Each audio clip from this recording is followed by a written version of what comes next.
Yeah. Let me see. Can I get a couple extras of these? Sure. If you have them? Sure.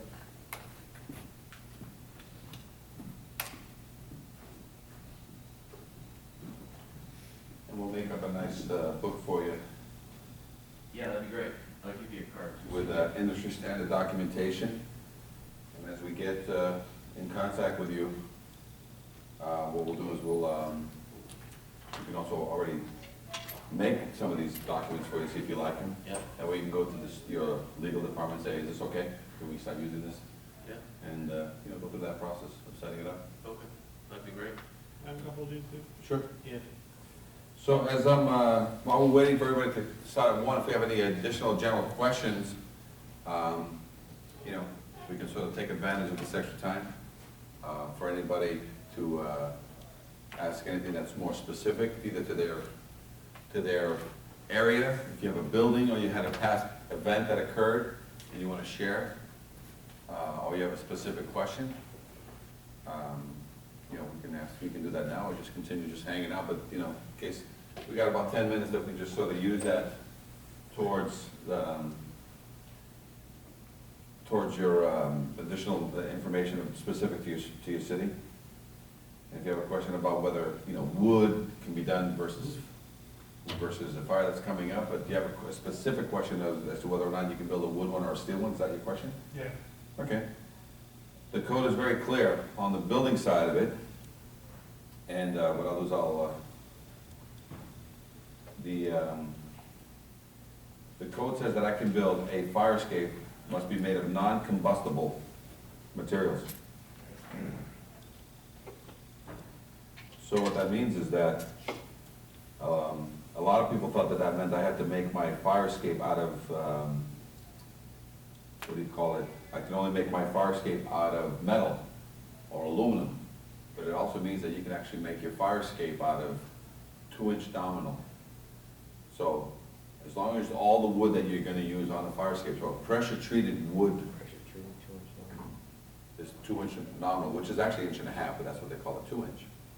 So can somebody with a single family house or a 2-family house put a fire escape stair, wood, build it themselves, or have a general contractor build a stair to that window or to that door? The answer is yes.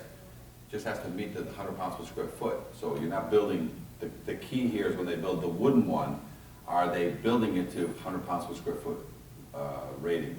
Because a lot of times decks and stairs are built 60 or 80 pounds, usually 60 pounds. So that means is in some cases, when you have an existing wooden deck or staircase that is really a fire escape by the time you get to it, it did become the second means of egress out. Sometimes you have to beef that baby up. So the stringers now get doubled up stringers. And sometimes you get to the decking, it's 3/4 decking. So you just have to double up the 3/4 decking. There's your 1.5 inches. This is a commercial application to make it. Again, what I've seen nationwide is it must be non-combustible or fire rated, and that's a 2-inch nominal. Okay. So the answer is yes. But don't forget, the wood lasts 15 to 25 years on average. Iron lasts 50 to 75 years on average. Yes. I know you said you're gonna show a thing of this later in the class, but, I guess the question, or what I'm trying to visualize is, how do you, load test a single stair runner with that amount of weight without, you know what I'm saying? If you're doing it with sand or water, how do you get that much weight on that one little? Yeah, we'll show you. I actually have a load test that I recorded, several, and one of them was that I took a residential piece of property. It was actually owned by Harvard University, and we purposely, with their knowledge, I told them, hey, I'm going to leave some original hardware behind. I want to do a load test that I'm not going to charge you for, but I want to document a load test in Cambridge. So I did. And it took 7 guys from 7 in the morning until 7 at night. Yep. And I want to show you what 50-pound sandbags look like on a staircase, on a platform. Yeah, Yeah, we'll show it to you. I just can't visualize that on a It's a stair. mess. They don't stack well. You have to rope them. so that they don't tip over and, it's a mess. I thought you were gonna tell me that they did it by cable where you, I got that too, show you that too. cause I And can already see have that the work. Yeah, I camera saw it. already on. So, yeah, so we show you all three methods. The beauty about it is I'm showing you three methods that I really don't wanna do. You know what I'm saying? So, but they can be done, and at great expense, you give me money, we'll do it. So, why don't you just use that same money that buys no bolts and no paint, why don't you use it towards bolts and paint? Right. And by the way, as soon as you refurbish a whole fire escape, you're putting away the load test question for the next 15 to 25 years. Right. Otherwise, we're gonna go through this load test silliness every 5 years, because that's what the law says. Right. Or as often as you wanna load test it. Because your code doesn't have a 5-year rule, you can walk up to that building every year and make them load test it every year. Well, and I would think that that would also, you know, subject the building owner to, like, if it's a place of assembly, Mm-hmm. you know, because you're there on an annual basis for the POA, Yeah, that it would subject them to that review every 12 months. right. Because you're right there, you're gonna go out there, and you're gonna look at it, and you're gonna, And if it's suspect in any way, you're Yeah. gonna order a load test. So- Or other evidence of strength. so if they do that, then, you know, it's off the table as, you know, every year. Yeah. So it's really up to you now, and that's why with the triggers, you know, let's be honest about the triggering. The triggers are, the easy way around this is to basically say, listen, instead of me going out looking for this because I took a class, so you're gonna trip over a lot of these yourself anyway now, because you're just gonna be more aware. And you're gonna see more fire escapes than you've ever seen. I'll give you an example, that fire escape, that black fire escape that all those people fell down, there was 5. When I spoke with the owner, the city official in that city goes, oh yeah, I think, because I called him when I went down, so I think I got 5. He goes, and he listed them up. I got one on the factory, one on this other thing, and you know, and he listed 5 that he was aware of, the city officials. I said, you got more than that? He goes, no, I know all my buildings. I said, okay. Yeah, I right. said, you don't mind if I go down Main Street and just sort of take pictures for you of fire escapes, residential, commercial, institutional? He goes, sure, go ahead. I stopped at 80, just on Main Street. Yeah, Because it's out of sight, out of mind. You don't want to see them. So you will look at a building yeah, and you'll look at this forest, you cannot see the tree. But now what you're gonna be, what you just learned from this is that you're gonna be walking and you're gonna be seeing the tree in the forest. So you're basically, so this is fire escapes are an oak tree in a forest of pine. yeah. And you used to look at down there and you just would just look at this forest and say, but now that you know what an oak tree looks like and how different it looks like from any other pine, you'll just be constantly going, that's the second thing you're gonna be seeing stuff that will just blow your mind. You're like, what? Not including parking towers, guys. You know how many parking towers have the hidden fire escape system in those? Because the windows are open, so that they don't have to have sprinklers and, you know what I'm saying? What's a So parking all- tower? Garage. Parking garage, you mean? Parking garage. Oh, They yeah, all have these stairs They yeah, get, yeah, that yeah, are all usually cement, yeah, pan, stairs, steel construction. But all the windows are open, so it snows into them. And the way that the maintenance guys take care of those staircases on those parking towers, they throw salt on it. That's all they do. They just go out there, shovel a little bit, and just throw, they just keep melting it. So they're throwing salty water. yeah. And now, just in Richmond 2 days ago, they had a woman that fell 3 stories through the staircase. So tell me, how do you do a staircase that's made out of concrete? How do you do it? Yeah, I mean, you can't beef it up, Enclose No, how do you fix it? yeah, Oh, yeah, usually, it gets taken out, and then a new set of stairs gets put in metal. oh, Then the pans that basically hold the stair is cement for a reason, because, you know, shovels can get on them. They don't freeze as quickly as a diamond plate stair, but you can have a combination of various ones, you know what I'm saying?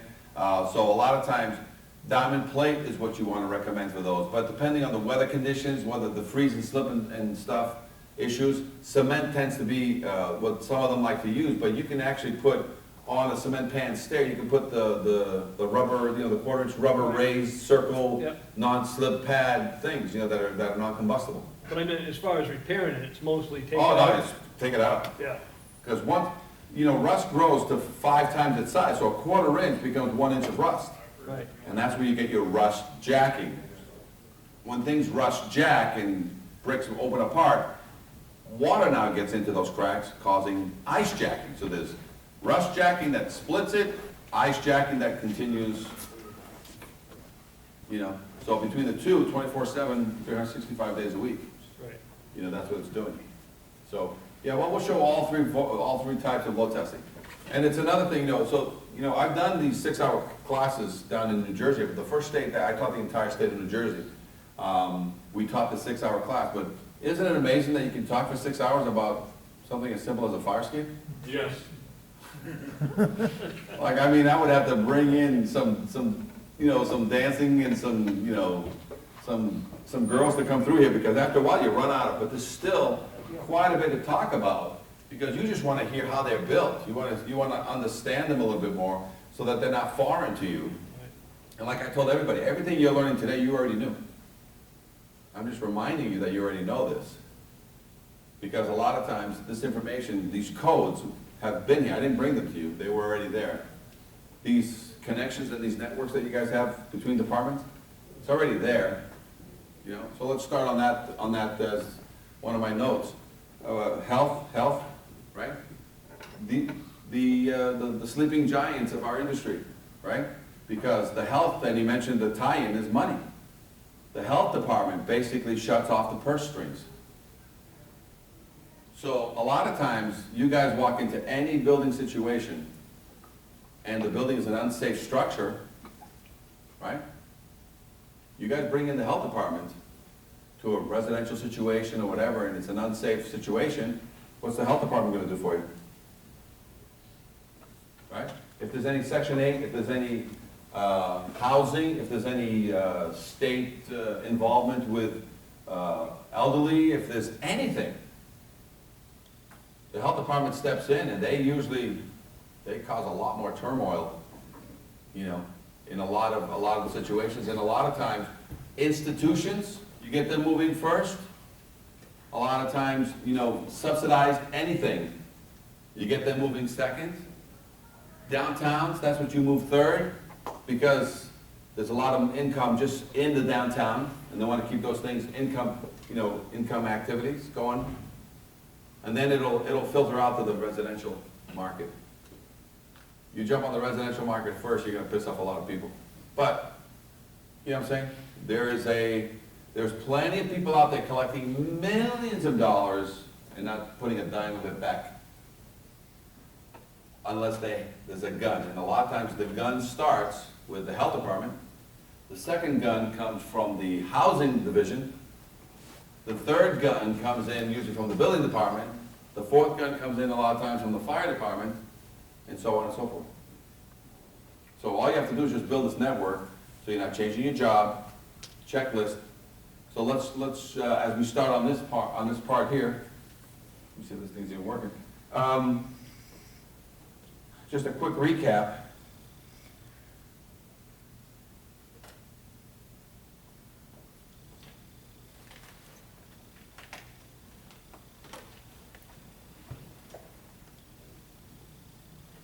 Just a quick recap of what some of you are going to do when you go back to your cities.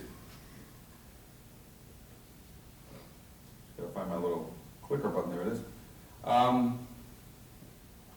So what are some of these automatic triggers that you're going to go back to your city and start on slowly? Well, name me one thing that needs to be attached to some standard activity you do every year at every one of these buildings.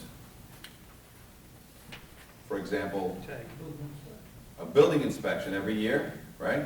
You're going to ask for a copy of fire escape affidavit to prove that there's always 2 means of egress. That's all you're doing, right?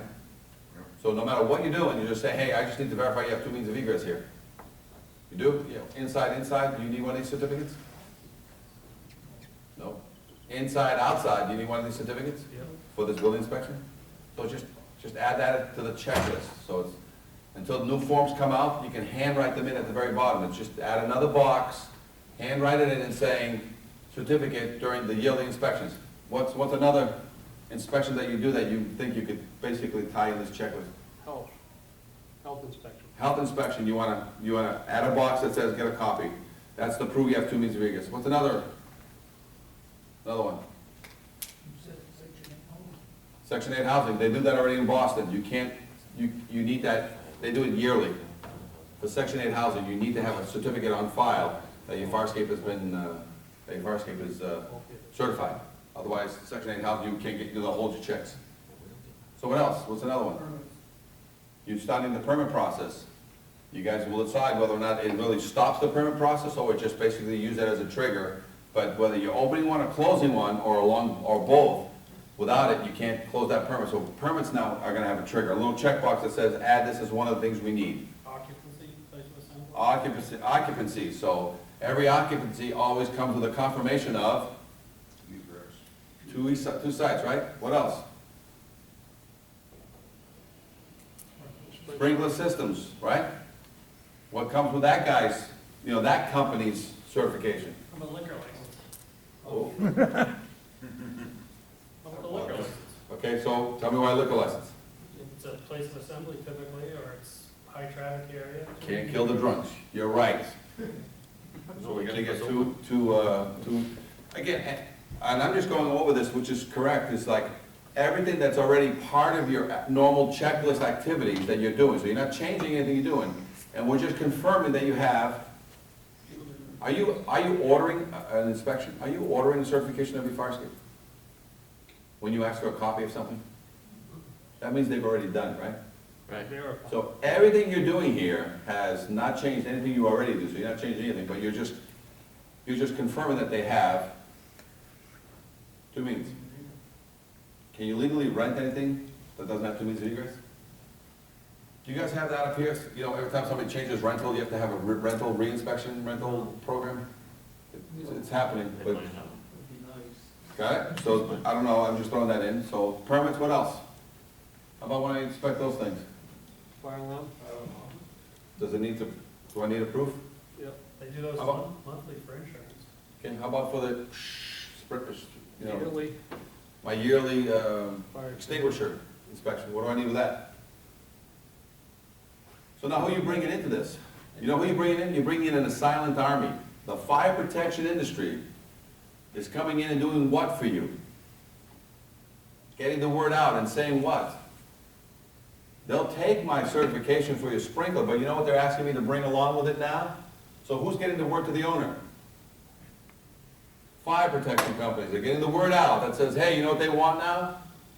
They want a copy of your certification. Do you have one? No? Well, they said I can just staple a blank piece of paper to the back, because then once it gets there, so I still submit, so nothing has changed. But when they get there and they see my sprinkler sign off, and behind there's a blank piece of paper, you know what they do? Oh. They accept the sprinkler thing, they put it in file, say, thank you very much, and they go, and they send you off, what, to cure in 30 days? A request for Load test. certification. Certification, verification. Got it? What else do we have here that you guys can tie in as a trigger so that it's on everybody's list? How about pre-plans? Can anything be done with pre-plans? Okay, what else can be done? What else do you do at a building? And you just hit one that nobody would ever think, the liquor store. But what else happens in a building that may want to trigger something like that? Concert halls, You have to have your elevators inspected every, 3 to 5 years? You could have it on- part of your elevator inspections. What must you attach to it? Because what's the first thing that you kill when there's a fire in your building? The elevator. So what's that mean? So now they're certifying the elevator through load testing, by the way. That's how elevators get done, Right. It's a load test with physical plates, right? And what must that guy, the elevator guy, now give you on the day of a fire? You know what I'm saying? So what must he prove? As not that he's proved. What does he bring when he submits his elevator test back to you? Check off whether or not there was 2 means of egress. Certified means of egress. So there's another guy brought into the equation, because he's the first one that gets knocked out. His perfectly good fire escape is only to be used by who? Nobody. Fire department, right? But everybody else gets to use the, Stairs. so we now need to confirm, so there's a tie-in to those guys. What else? What else we got? Anybody else have, so we've covered health, we've covered housing, what else occurs out there that, you know, proves? Oh, I was talking about real estate, I was talking with you about real estate and rental. Does anybody know that in real estate, I get these calls quite often. Hi, I just bought this house a year ago, 2 years ago. And the city official just came by to basically check my building out, and he says that I don't have a second means of egress out of my 3rd floor. And he's giving me a violation.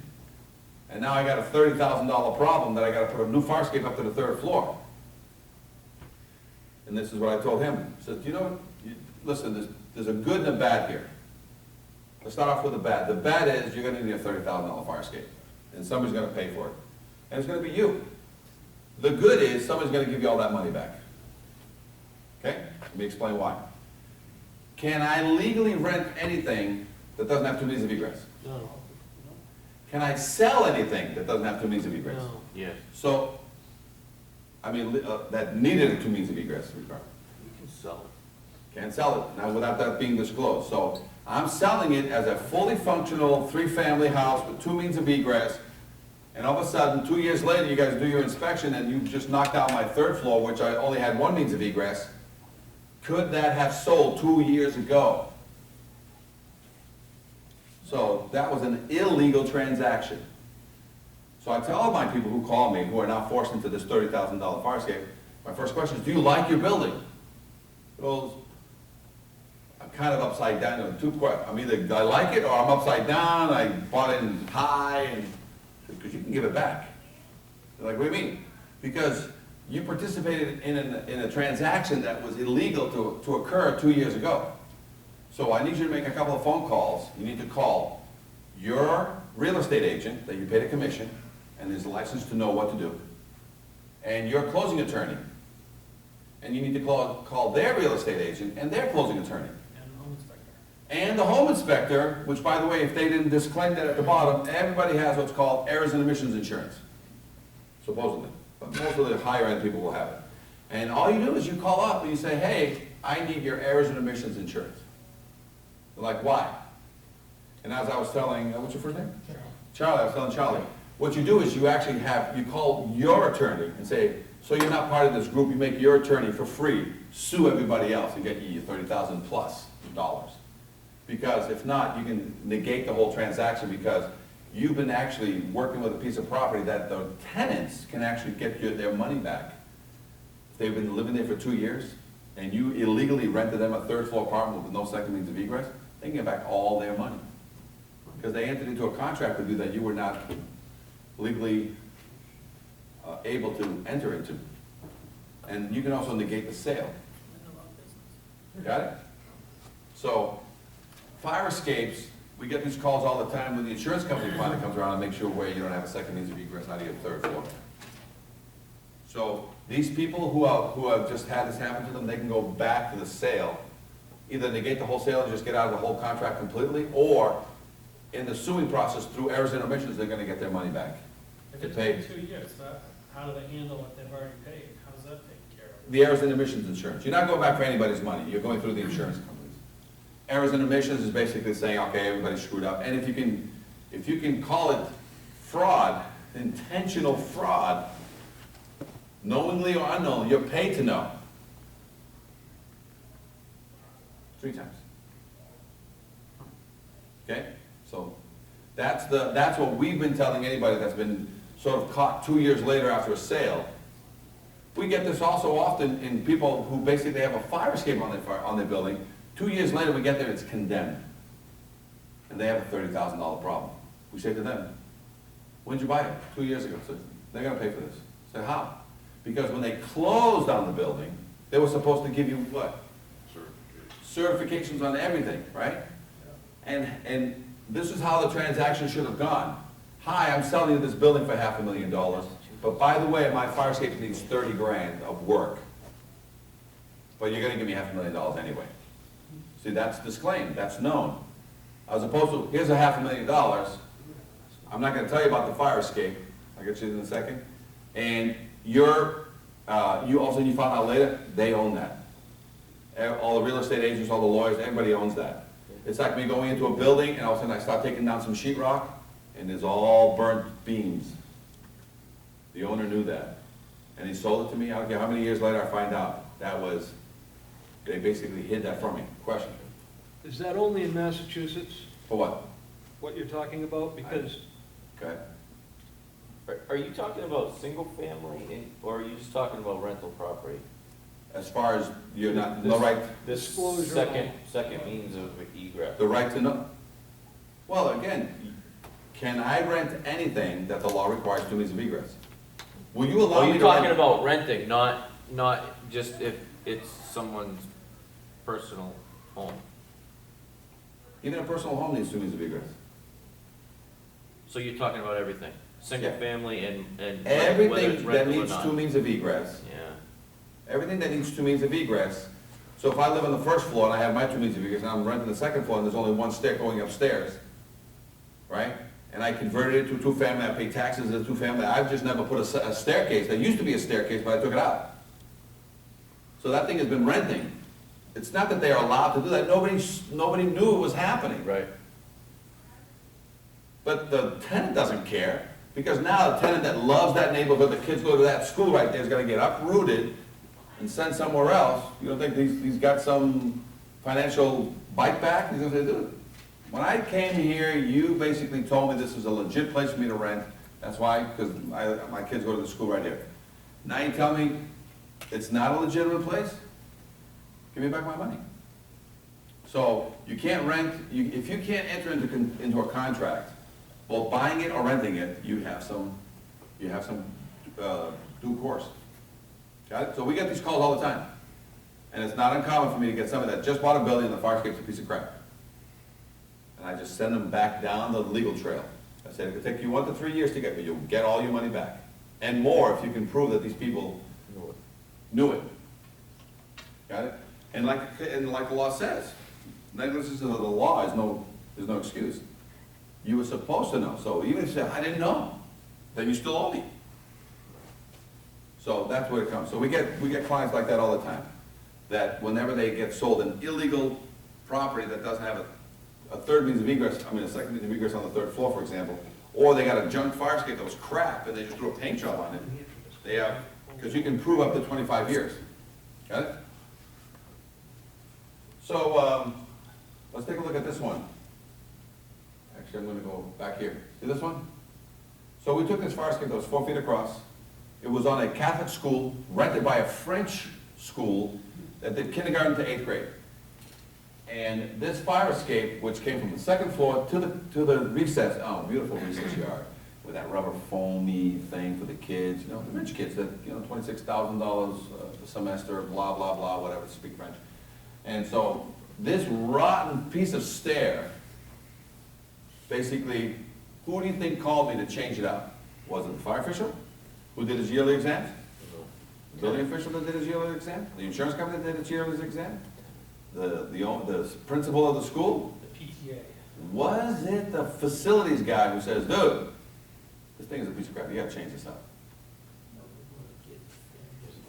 No, actually, nobody got hurt on this. That should have been, he goes, this is gonna hurt one of these $26,000 kids, and then we're gonna have a bigger problem. So the facilities guy made me change that. And he gave me a window from the 17th of December through till January 3. Yep, school vacation. He goes, that's all you got. Get it in. So this thing was about 4 feet wide. And so what I did is, when I got there, I said, no, this is impossible. So I actually sliced a piece of it that went into the ground, sliced a piece at the top so I can use it to bring and show. I didn't bring it today, sorry. But what I did to it is I modified it and I did everything that you illegally can't do anymore. I welded it and I did everything possible to show you what people have been doing. And then if you throw paint and caulking over it, you'll never see it. It's a smoke and mirrors tour, right? This is buried in the ground, Yep. right? So whenever you have a tread that's falling and you can't get underneath it anymore, what you do is you weld it from the top. So this is the quick fix. Weld a piece of bracket angle up there, and then you weld individually. Yep. So you don't support it from underneath, you support it from above. Got it? Can I weld? And this one already had one that was there, see, and I just welded that. See, full of rust. Do I take the rust out? So just welded here, and so I have a master's degree in reverse stupidity. Do I know all the wrong ways to do it? So here's the piece. So underneath, what I did is, when I find rust and bolts gone, I just weld the nose. See all the rust in there? Look at that. So this is a trick. You just weld the nose and collect your money. Look at that, the nuts are gone. You can't even see them anymore. Got it? And every now and then, take a square bar. So forget a piece of angle. Take a square bar and just weld the square bar underneath here and tack weld it to the top. Oh, by the way, did I pull a fire permit when I was doing this on a building that's 100 years old? Oh, you should have. Did I have a fully functioning No. extinguisher nearby? Yeah, I've ran a competent person with a fire alarms guy. Did I have a garden hose anywhere? Did I have at least some extra large Coca-Cola cups from McDonald's that I can throw the remaining ice on the situation to help you guys out? Just your buddy holding his and your beer. So this is typical. So you're gonna go through all these fire escapes and all the noses are welded. But if the rust is still growing inside, what's it do to a weld? Rips it, right? So I'm gonna talk about that. So here's what she looks like. She used to be 4 feet across, so I shrunk her down, and I put a piece of flat in the middle to show. And what about all the paint? Any paint on this thing? Yeah. You know why there's no paint on it? Because it was full of lead. And in a schoolyard full of kids, like a salt lick out there for the deer, what the kids have? A lead lick, because lead tastes like Candy. candy. And you don't even have to eat it, because you can just rub yourself all over, because it goes right into the yard. You can play Ring Around the Rosie, you can get on the knee, you can collect the dust, you can put your hands on it, and then your hands do what? Eat your bananas and your hands, and you eat and wipe it on your friends' coats and stuff. And if anybody's taking a renovator class, right, one of the things they talk about the renovator class, kids ain't eating chips and getting sick. You know what they were doing? It was from the dad coming home, sitting on a chair, and within a 5-foot circle of the chair and on the rug, the dad had all the dust because he worked in construction, he worked in the shipyard, he worked, Yep. and all the lead was in that sofa, was in that rug, and the little kids crawling on their hands and knees, you know, hands to mouth and food. That's where lead poisoning came. Yeah, some kids chewed on a chip here and there, but that's not what caused it. Just being exposed to it, and then you bring it home, because you're supposed to, as the renovators tell you, wash your clothes separately now from your kids, from the regular line. There's all these things. We didn't know that. You know how many houses I demoed inside, me and my dad, and, you know what I mean? So, Better yet, when you were fishing, how many times did you bite your sinkers onto your line? End up swallowing one because, yeah. So here's the before and after. So this is on the 17th of December, and that's on the 3rd of January. And now she doesn't come straight into the yard, she goes to the right there, and then along the wall down the back. 42-inch rails. Okay? So these things happen all the time. Many of your institutions, many of your old schools, prep schools, you know what they're gonna have all over their old buildings that are 100 years old? So, fire escapes rot from where?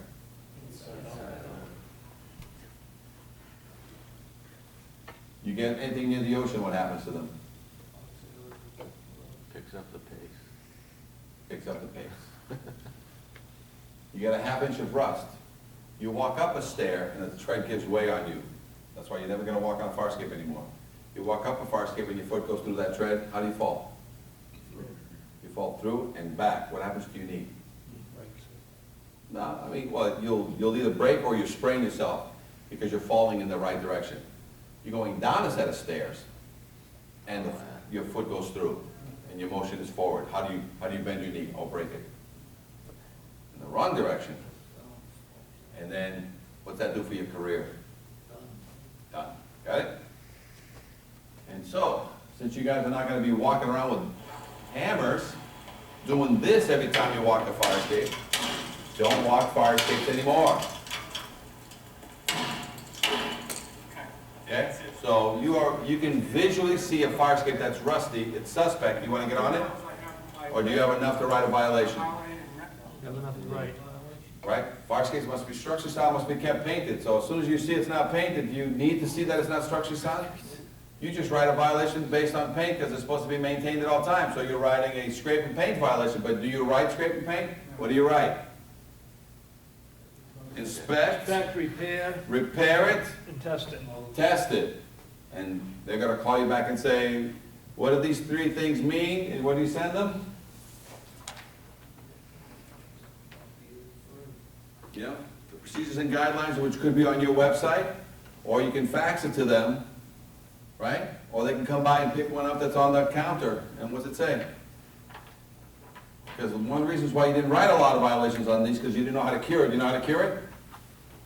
And the fire escape is mothballed. What's the answer? Scaffolding. That'll buy you how much time? Up to you. Up to you, but usually 30 days, right? And if the other side of the equation is doing absolutely nothing and starting to threaten you with legal action, what do? Shut them down. Shut it down. Now you shut it down. Now you pull out load test, you pull out everything you got, and you pull out your 5 buddies.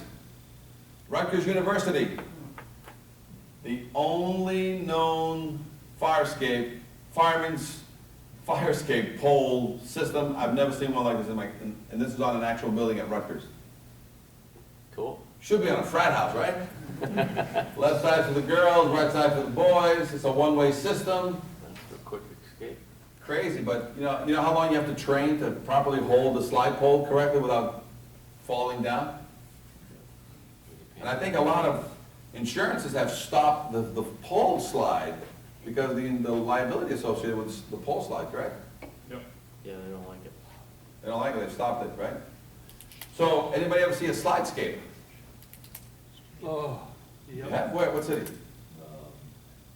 I saw, no, I didn't actually see it first, but Maybe I've stick. seen them in books. Okay, anybody seen a slidescape in New Hampshire? Yes. Saw it now. Got an elementary school. At an elementary school. We have a 12-story one in Elizabeth, New Jersey. And I have a copy of it so we can have some giggles about it, okay? Okay. Cool. All right, so this is that fire again down in Bridgeport. 50 people went back into the building after, this was not a firefight, this was a fire rescue right at the beginning. Did you guys see the little girl there? And why is she stuck there? Can't jump down. Because the ladders didn't come down. The ladder's supposed to go all the way to grade. So when they got there, remember the guy said that everybody was stuck on fire escapes, meaning none of the ladders were working. 6 months later, when I was called to this very site, I looked at every one of these fire escapes. Everyone was condemned 6 months after this fire. And you know what happened to them? I don't know. Because when I told them of the 6 condemned fire escapes, and I called the fire department told them about the 6 condemned fire escapes, you know what they said to me?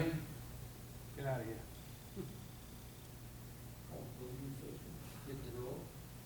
Got it? So sometimes they don't want, it's gonna happen, you guys are gonna have some very powerful knowledge today, and a lot of people don't wanna hear you. You don't think they don't wanna talk to me, they're gonna wanna talk to you. Because you're basically gonna be turning over certain things that everybody has left. It's the bastard child of egress. It's the homeless person that lives behind the alleyway that everybody says doesn't exist, but everybody sees them there that wants to see them. So fire escapes has got the same attention. Okay? Steve, what time do you want to let everybody out? Is it 2:30, 3 o'clock, 4 o'clock? Time? That's your show. 10 minutes. See you guys later. You only got five credits, 5 or 6 credits? I think it's 6 on the thing. 6 credits. All right. All right. It's 1:30. Let's say 3:30. Sure. 2 what? That's good. 2:30, 3 o'clock? He wanted to go to 4, right? Today was That's to what 4. we put as 4, but it's Okay, so really, about 3 o'clock. it's up to your material, so if you have enough till Dude, I'm ex-karaoke, I can sit here and sing, but look, the greatest thing is usually you got a lot of people sleeping in these classes. Just 2 days ago, we were in Richmond, Virginia, and it was funny because we had a class that started off small, and they actually opened up 2 rooms because so many people showed up. It was about 80, 90 people. 80 people. And I taught in Jersey City, not Jersey, but in the state of Jersey, I've had 200 people in the class.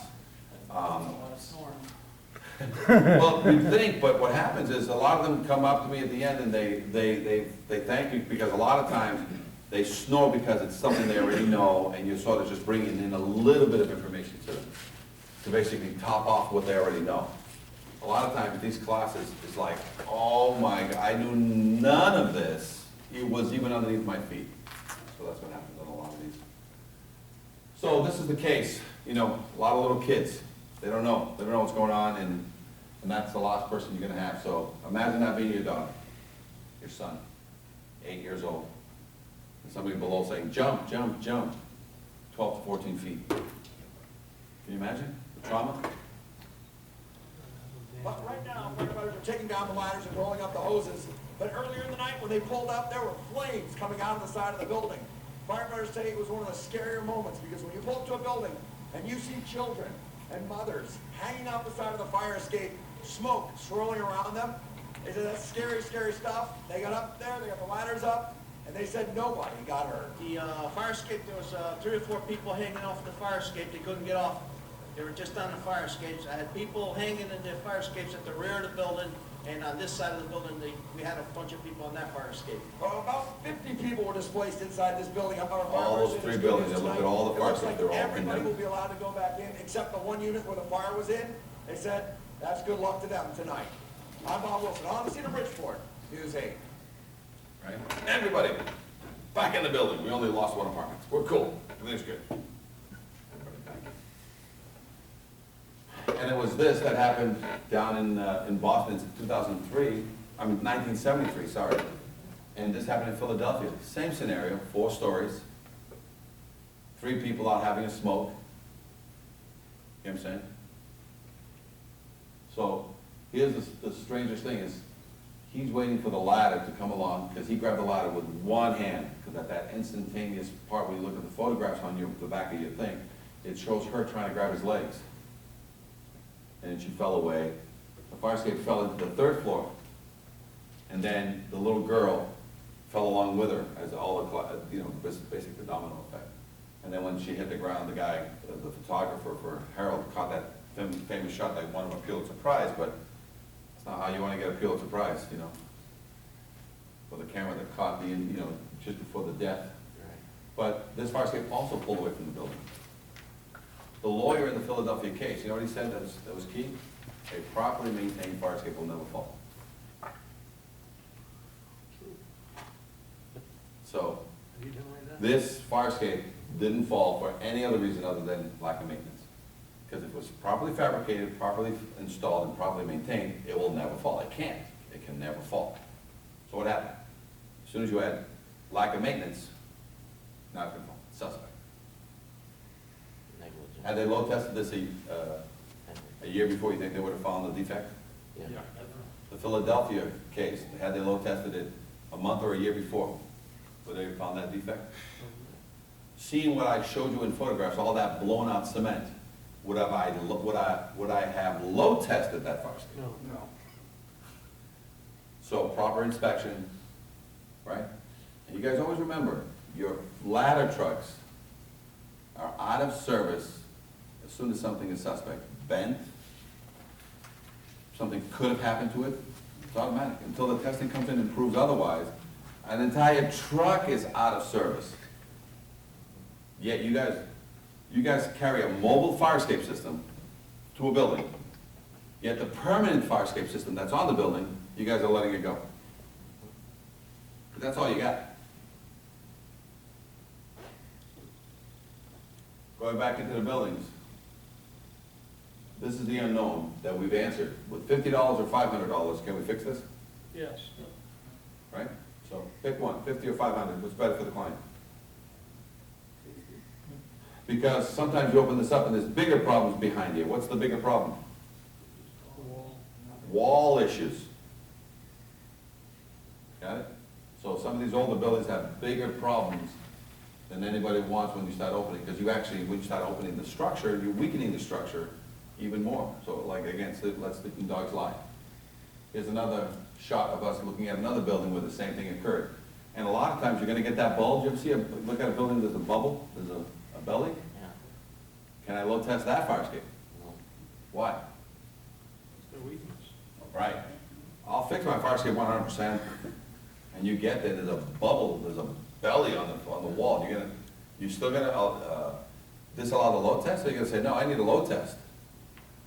Or, the fire escape's been fully refurbished, new tie-ins into the building, and I'm tying into a pregnant belly. What are you guys gonna do? Order a load test, right? That forces what? Because when I get that, I'm gonna load test this pregnant belly, what do I say? Why, will I load test it? Will I load test a pregnant belly, a bulging belly? Even though the fire escape was pristine and refurbished? So, dude, you got other issues here. You need a wall evaluation. So that triggers, I get triggered out because I won't load test, because I got evidence that says, you know, this thing is bulged out. So now, a structural engineer does what? A wall evaluation. He'll do testing, he'll verify, and he'll say, oh my God. And what causes bulges on a wall? Rust or water jet? Ice jacking. Ice jacking is what pushes those things out. And instead of people fixing it, they just re-cement it with the belly. But it's usually a parapet wall, feeding water, bulging, ice jacking, pushing the veneer out. That's what happened here. This is all bulge. On this job that I looked in New York, near the water, all the floors were bulging. So when they started exposing it, so now, here's the problem. Look at all this rot. Look at all that rot, right? So should we go in and get the whole veneer off the face of the building and rebuild the wall? Or let sleeping dogs lie and lock this up and put in new through bolts into the building? New through bolts. So they're gonna take care of the veneer bulge and basically verify the interior wall, right? And then we just put in new plates and leave this alone, because there's nothing I can do other than take all that steel out of a building.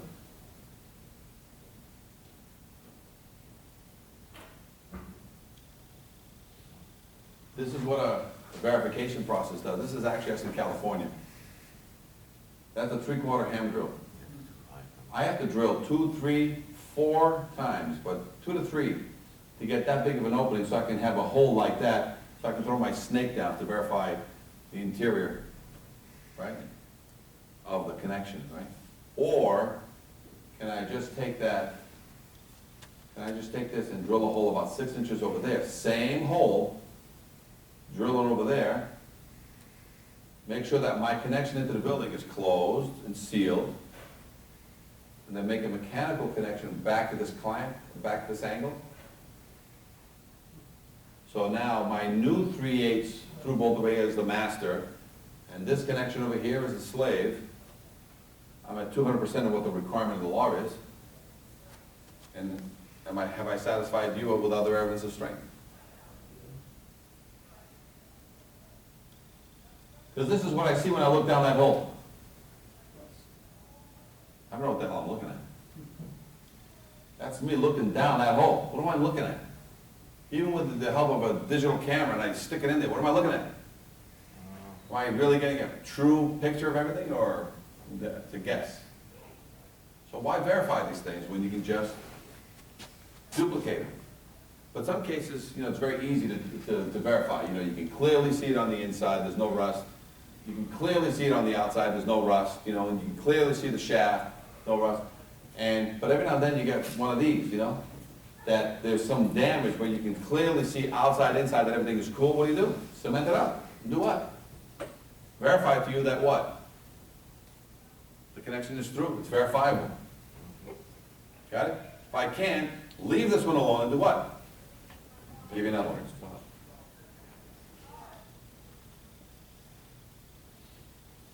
This is that one that I was talking about. So, the hysterical committee. You get a building that the hysterical committee says you can't take that fire escape down. And they've already put 2 means of egress on the inside. Take the staircases out. And you have what's called Romeo and Juliet balconies. So now people cannot, by mistake, use the fire escape to get down. They can only use it, and that's what this guy did. He had 10 stories. We did a load test. Now, even though we refurbished the entire structure, all the bolts, the owner still wanted a load test. And what we did is, this is one where you get down here, you use the weight of the truck with a cable that goes through the whole thing, all the way to the very top. There's an angle that goes across here, so when you're pulling down on this, and we're pulling 3,000 pounds using the system here, you take measurements before, during, and after, right? So there's the load test, measurements, time, laptops, before, during, and after. Takes a whole day, or 2 days, or 3 days. Thousands of dollars. Lifting the ass of a 7,000 pound truck just to get 3,000 pounds to register on the load cell. And then you watch that for 1 hour. Then you can proceed to the next one. How long does that take? If you don't have the luxury of pulling cables, what do you have? 50-pound sandbags, 7 men, carrying them up and down, putting 2,000 pounds upstairs, and then you slowly drag bags down, including the staircases. And if you don't be careful, those bags tilt over and do what? And it looks something like this. See all these guys?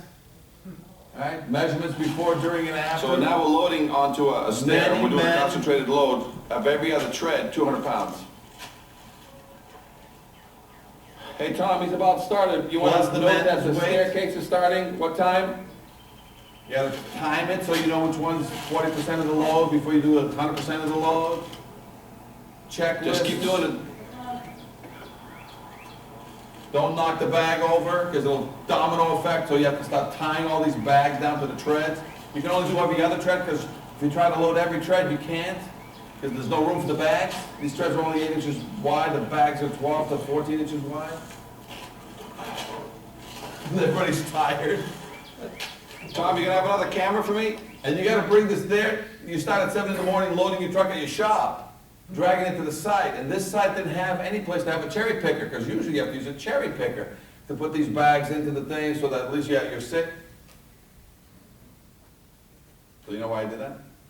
So I can bring it here, to show you the silliness of load testing. Can it be done? Sure. Now, plenty of missing pieces on fire escapes. Right? This one I couldn't get through. This one only had a 12-inch. So some fire escapes are built wrong back when, but they're sometimes grandfathered in. Doesn't mean that you can't make it, if it's a life safety issue, do I have to retrofit it today?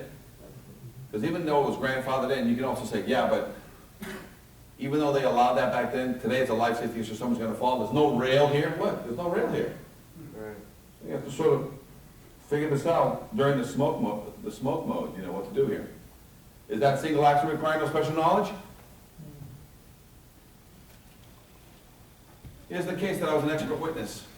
Fireman. He fell. He was gonna go vent that window up there.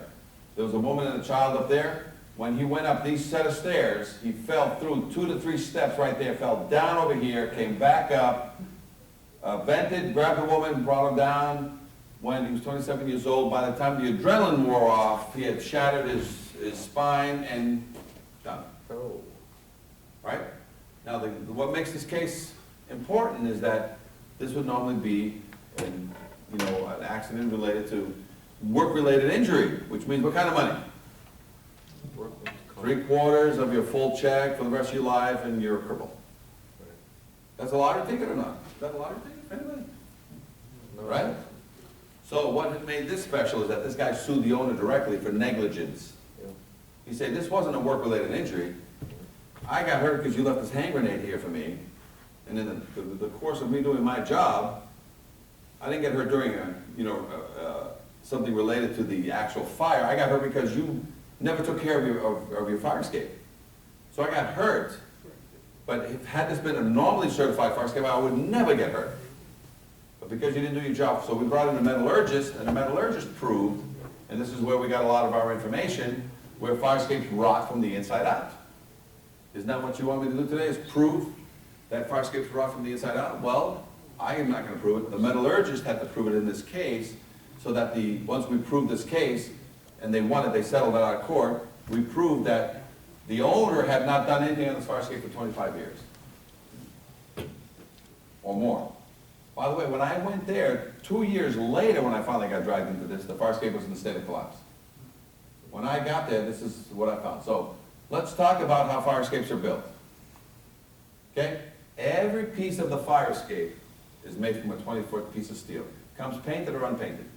Unpainted. So every piece, railings, treads, and gratings and supports, comes from a 20-foot piece that people cut, and they make these smaller pieces, and then they put it all together with bolts and nuts and rivets. So I'm gonna make a tread for you. I'm gonna take pieces of flat, I'm gonna cut it, I'm gonna join two pieces of flat together, put a hole in the middle, put a rivet or a bolt together. When I put that bolt or that rivet together, do I paint between the two? Do I put two pieces of steel together that are primed? I drill and prime and then bolt, or do I just take two raw pieces of steel, pop a hole in it, pop a rivet in it, and leave it raw until it gets painted? Depends on what you're paying for. Right, so again, leave it raw until it gets painted. So there I am now, I got this piece of steel, and then once I've got this tread painted, I then prime it, and then I paint it. When I'm priming it, do I open up all the joints and I get primer inside the joints? No. So I really encapsulate it, don't I? So by encapsulating a tread, a support, I'm basically stopping one of the things that rust needs. Rust needs two things to grow. Oxygen and moisture, right? So the steel have moisture already. So if you take a piece of copper tubing and you're about to solder it, and you start heating it up, what happens? What do you see on the copper tubing? Sweat. Yeah, it starts to sweat, and it looks like it gets dry because of your heat. You do that same thing to a piece of steel, it looks like it's wet and it starts drying. So it already has the moisture it needs to grow, right? Rust. So what's the only thing it needs? Oxygen. So why do you paint it? To stop oxygen from getting to the wet piece of steel. Got it? With the two pieces that are tied together like this, that I put a bolt between the two. Is it wet or dry? Wet. It's wet, right? Steel wet. Not wet, moisture wet, but steel wet, right? So now I've sealed it. Now, here's what happens every day on every fire escape in the United States. When it heats up, what happens? Expands. When it cools down and shrinks, what's it do? Same thing, right. As soon as it moves, what happens to the seal of my paint? Cracks. If that paint ain't polyurethane or something that has a little bit of flex to it, and it's just good old stiff paint from the 1930s, what's it do? Cracks. Cracks. Letting in what we need? Oxygen. Oxygen, where we got moisture. But it'll let in more moisture when it rains. We're coming through that. But what it really, really needs is oxygen. And now the oxygen goes into and tries to get a foothold somewhere. And the foothold is either where there's paint or where there's no paint. Where is there no paint? In between. Bolt hole. In between, got it? So here we have the beginning of a tread, and in between these two connections, what do we have? Oh, angle on it. Rust trying to get in. Every 3 to 5 years, or every 5 to 7 years, you're supposed to be scraping that away and repainting. And so in 1911, did you do that? So you didn't do that on this side. And by the way, this side acts totally different than the other side. One side gets sun, the other side doesn't get sun. One side gets a leaf, the other one side doesn't get a leaf. One side's on the back side of the building, the other one's on the sunny side of the building. The sun's rays affect the fire escape in one way, that the shady side underneath the willow tree. So what do you get? Everything has an effect on what it does, right? So now this is the first 5 to 10 years, right? You're supposed to scrape and paint. Do you? Oh, This is the second, when you're getting into the 15 to 25 years. It's made a foothold. It's got in here. But it's only a 16th. Got in there, a 16th. But what did it do already? It pushed this steel away from that clip. And what's it do to that little shaft? Opens it. On the clip, on the bolt, or in that little rivet? The rivet. It stretched it like spaghetti. And what happens when you stretch any bolt? Does it make it suspect? Weakens it. Can you fix it, or you have to replace it? please place it. Right, so the rivets are all getting stretched, the bolts are all getting stretched, a 16th only, but that's enough for me as an inspector of a fire escape to pass it or fail it. Fail. Fail it, right? So now we get into the 25 to 50 year, and depending where it's at, I got a 1/4 inch here, and you've got plenty of fire escape treads that have 1/4 inch. What happens here? Well, no, believe it or not, there's still enough shaft there, either a bolt or a rivet, and your clip is still just on it. That's why when you walk up a rusty fire escape with only a 1/4 inch of rust, it hasn't done what? Looks like it's holding. Is it really holding, or is this just an impediment in its way? Right? So all of a sudden, the fireman that got hurt on this fire escape, what did he step on? One that exceeded Right. the ability for that little piece to continue holding. So he fell through. So that's why fire escapes rust from the inside out, because once it's done eating the connection, where's it keep eating? The paint next to it. So by the time you get to a fire escape that has all the rust gone, all the paint gone on it, how long has it been? Years. This is what I found when I got there 2 years later.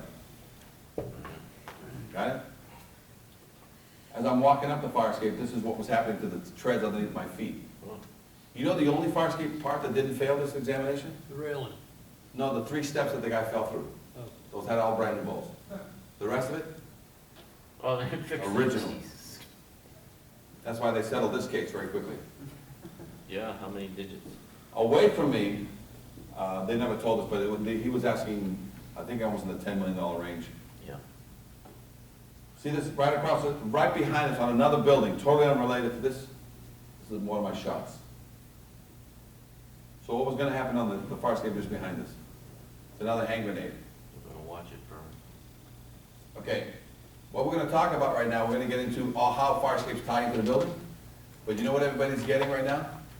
The lasagna snooze. So everybody take a break, get back here at 2 o'clock, and we'll do the 1 hour stretch and get everybody out of here, but everybody's got that. Okay, so everybody just take a 10-minute break. Everybody got a fat belly. Go stretch it out, Get that right. grab a cup of coffee, do something. I did.